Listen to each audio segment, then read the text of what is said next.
कर चरण कितौआ कारजम कर्म जौआ श्रवण नयन जौआ मानशं वापराधम विहितं विहितं वा सर्वमेतच्छमस्व। जय जय करुणावधे श्री प्रभु साईनाथा। श्री सच्चिदानंद सद्गुरु साईनाथ महाराज की जय। साईं जीवन माला प्रस्तुत करते हैं साईं ज्ञानेश्वरी अध्याय 5 भगवत भक्ति कथा मेरे शिरडी के साईनाथ की। ओम साई राम। आप सभी का स्वागत है आपके अपने चैनल पे। मैं हूँ राम गुप्ता। आज हम आपको साईं ज्ञानेश्वरी अध्याय 5 भगवत भक्ति की पावन कथा आप लोगों को सुना रहे हैं। जो भक्त भगवत कृपा पाना चाहता है वह इस कथा को पूरा देखे, पूरा सुने और अपने जीवन में उतारे और बीच में बिल्कुल भी ना छोड़े।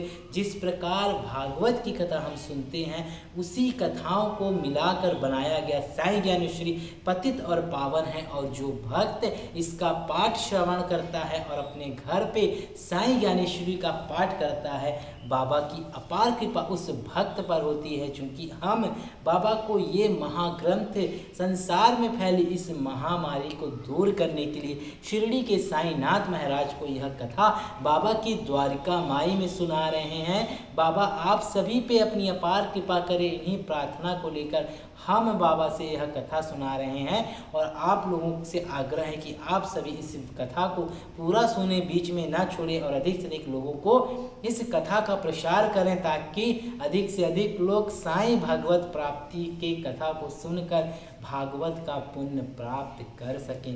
तो चलिए शुरुआत करते हैं साईं की कथा का। हरि भाव पंत दीक्षित नागर ब्राह्मण थे और उन्होंने अंग्रेजी भाषा की उच्च शिक्षा प्राप्त की थी। जिस प्रकार से भंवरा कमल के फूल पर न्यौछावर हो जाता है उसी प्रकार से हरि भाव श्री साईं के चरणों में पूर्णतः समर्पित थे। उनका मन पूर्ण रूप से श्री साईं में अनुरक्त था। वे शिरडी में ही रहने लगे ताकि श्री साईं के श्री चरणों में उनकी आध्यात्मिक उन्नति हो सके।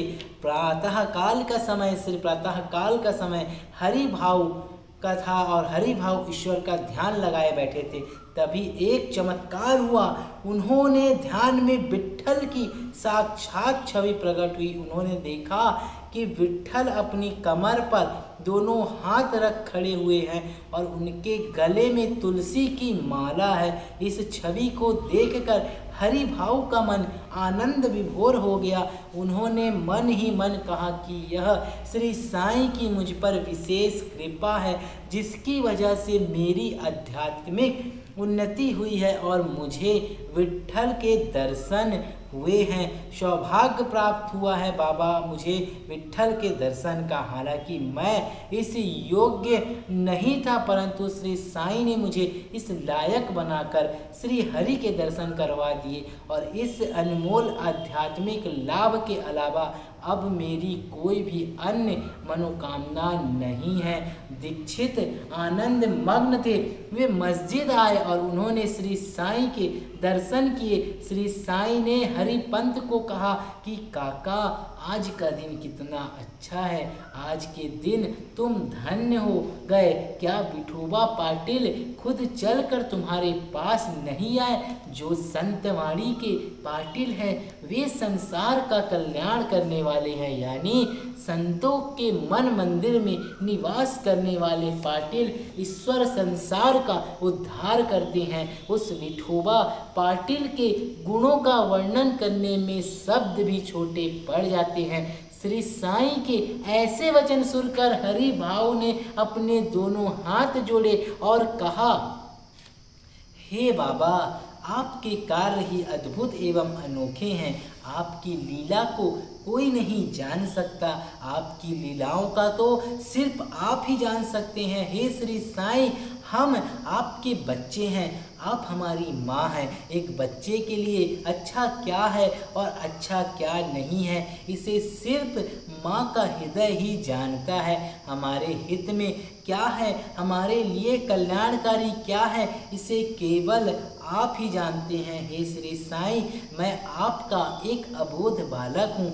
मैं आपसे क्या विनती करूँ।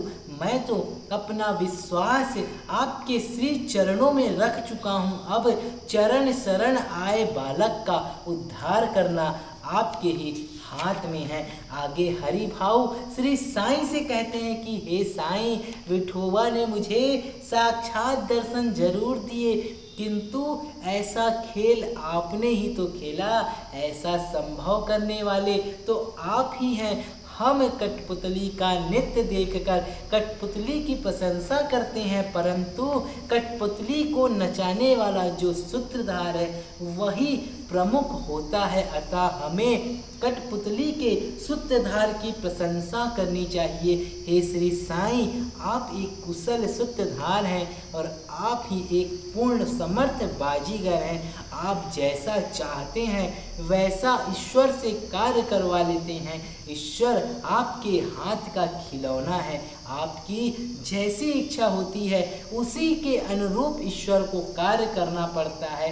हे साईं, आपकी मूर्ति जग के चप्पे चप्पे में व्याप्त है। आप सर्वव्यापी है। आप संसार की हर वस्तु में दर्शन दे दें। मैं संसार की जो भी वस्तु देखूं उसमें सिर्फ और सिर्फ आपकी ही छवि दिखाई पड़े। इसके अलावा मैं आपसे और क्या मांगूं। इसके सिवा अन्य कुछ पाने की मेरी चाह नहीं है। श्री साईं ने कहा, काका मन में चिंता ना करो, तुम्हारे मन की मुराद शीघ्र पूर्ण होगी। गुरु जिस पर प्रसन्न हो जाए, गुरु जिस पर प्रसन्न हो जाए उसकी मुलाकात ईश्वर से भी करवा देते हैं। गुरु चाहे तो वे भक्त को ईश्वर का साक्षात्कार करवा सकते हैं। जिसने सिर्फ गन्ने की खेती की हो, क्या उसे गन्ने का एक प्याला रस पीने के लिए नहीं मिलेगा? अवश्य ही मिलेगा। जिसने भक्ति की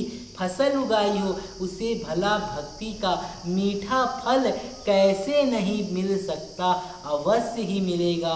जिसके ऊपर भागीरथी गंगा प्रसन्न हो और जिसको स्वयं भागीरथी ही उपलब्ध हो जाए, उसे क्या शीतल जल की कभी कमी रह सकती है? कभी भी नहीं। जिसके हाथ में विशुद्ध केसर हो उसके हाथों में सुगंध अपने आप बस जाती है। उसे क्या सौरभ की कमी रह सकती है? हे हरि भाव, तुम आध्यात्म के मार्ग पर समर्पित हो चल रहे हो। तुम्हारा आध्यात्मिक लाभ निश्चित ही है। तुम्हारी आध्यात्मिक उन्नति अवश्य होगी, इसमें रंग मंच मात्र भी संदेह नहीं है। मेघा का नाम एक गुजराती ब्राह्मण था। गायत्री में उसकी आस्था थी। वह भक्ति भाव पूर्वक शिव भक्ति का स्तोत्र का पारायण करता था और मेघा के सर पर लंबे बाल जटाजूट की तरह लगते थे।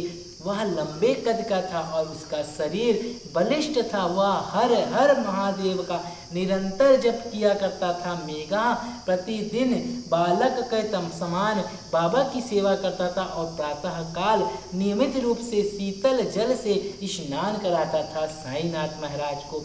फिर अपने शरीर पर भस्म लगाता था। उसके पश्चात मृगछाला पर बैठकर वह पूजा के लिए तत्पर होता था। वह अपने ललाट पर त्रिपुंडकाकार चंदन लगाता जिसमें तप और भक्ति का तेज लक्षित होता था और वह खुद जलंधर शिव के समान लगता था।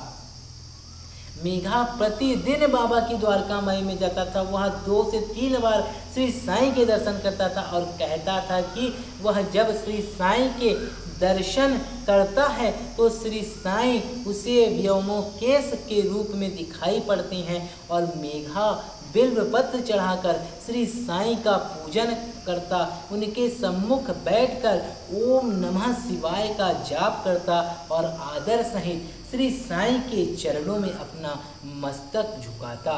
मेघा प्रतिदिन 5 मील की दूरी तय करके गोदावरी के तट पर जाता और वहां से साईं को स्नान कराने के लिए जल लेकर वापस शिरडी लौटता।